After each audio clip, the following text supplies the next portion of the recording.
DW network 9 کے تمام سامعین اور ناظرین کو میرا خلوص بھرا سلام۔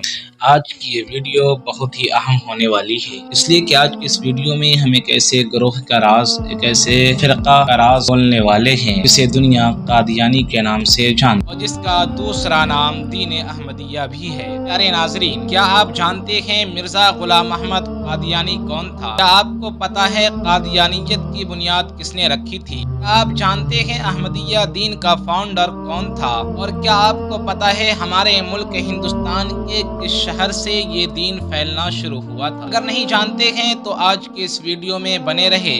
آج کی اس ویڈیو میں ہم ان تمام چیزوں پر بات کریں گے اور پھر آخر میں جانیں گے، اور میں اس ویڈیو کے آخر میں بتاؤں گا کہ احمدیہ دین ابھی کس ملک میں زور پکڑ رکھی ہے۔ میں آپ کا دوست دلشاد احمد مظاہری، آپ دیکھ رہے ہیں آپ کا اپنا چینل DW نیٹورک 9۔ ویڈیو شروع کرنے سے پہلے آپ تمام دوستوں سے اپیل ہے کہ اگر ابھی تک آپ نے ہمارے چینل کو سبسکرائب نہیں کیے ہیں تو سبسکرائب کریں اور بیل آئیکن کو بھی پریس کریں۔ ارے ناظرین، مرزا غلام احمد قادیانی کا تعلق ترک منگول قبیلہ مغل برلاس سے۔ مرزا غلام احمد کے دادا ہادی بیگ 1530 عیسوی میں اپنے خاندان سمیت سمرقند سے ہجرت کر کے ہندوستان کے مشہور شہر پنجاب میں آباد ہو گئے، جو اب قادیان کہلاتا ہے۔ مرزا غلام احمد کے دادا ہادی بیگ جس وقت ہندوستان آیا تو اس وقت ہندوستان پر مغل بادشاہ ظفیر الدین بابر کی حکمرانی۔ مرزا ہادی بیگ پنجاب کے جس علاقے میں آباد ہوا، اس علاقے میں اس کو کئی سو دیہات جاگیر عطا کی گئی۔ مرزا غلام احمد نے تعلیم اپنی آبائی گاؤں قادیان میں ہی حاصل کی۔ مرزا غلام احمد تعلیم کسی معروف اور مشہور عالم دین سے نہیں بلکہ اپنے ہی علاقے کے کم پڑھے لکھے لوگوں سے علم حاصل کی، اور زیادہ تر زور اس نے بغیر استاذ کے مطالعے پر دیا۔ دوستو، جیسا کہ آپ کو پتا ہی ہوگا کہ بغیر استاذ کے علم رحمت نہیں بلکہ زحمت ہوتی ہے، اسی طرح مرزا غلام احمد قادیانی کے ساتھ ہوا۔ 1880 عیسوی میں مرزا غلام احمد نے اپنی مشہور کتاب براہین احمدیہ کے پہلے 2 حصے کو شائع کیا۔ 1882 سے لے کر 1905 عیسوی تک براہین احمدیہ کا باقی حصہ بھی منظر عام پہ آ چکا تھا۔ مرزا غلام احمد نے 23 مارچ 1889 کو لدھیانہ میں حکیم احمد جاں کے گھر پر بیعت لے کر دین احمدیہ کی بنیاد رکھ دی، جس میں اس کے بنائے ہوئے دین احمدیہ میں 40 افراد شامل ہوئے، اور دیکھتے ہی دیکھتے مرزا غلام احمد قادیانی نے 1882 میں معمور من اللہ ہونے کا دعویٰ کر دیا، اور اس کی خباثت یہیں تک محدود نہیں رہی بلکہ 1891 عیسوی میں مسیح ہونے کا دعویٰ بھی کر دیا، اور اپنے پیروکار سے یہ کہتا کہ اللہ نے مجھے الہام کیا ہے کہ نعوذ باللہ مسیح ابن مریم فوت ہو چکا ہے، اور اب وعدے کے مطابق کے کام کو تم انجام دو گے۔ مرزا غلام احمد اسلام کے متعلق اپنے مختلف کتب میں یہ واضح کیا ہے کہ کے نزدیک اب احمدیہ دین ہی سچا دین ہے۔ پیارے ناظرین، جبکہ قرآن مجید میں اللہ رب العزت نے ارشاد فرمایا کہ سچا دین صرف اور صرف اسلام ہے، مرزا غلام احمد جب اپنے جھوٹا دین احمدیہ کی بنیاد رکھ دی تو اس کے پیروکار لگے اس کو پھیلانے۔ مرزا غلام احمد کا عقیدہ عیسیٰ علیہ السلام کے بارے میں عیسائیوں اور یہودیوں سے بھی بڑھ کر یہ تھا کہ ان کا عقیدہ تھا کہ عیسیٰ علیہ السلام دیگر انبیاء کرام کی طرح اپنی طبعی عمر پوری کر کے وفات پا چکے ہیں۔ جس وقت مرزا غلام احمد قادیانی نے مسیحی ہونے کا دعویٰ کیا، اسی وقت تمام علماء حق نے ایک ساتھ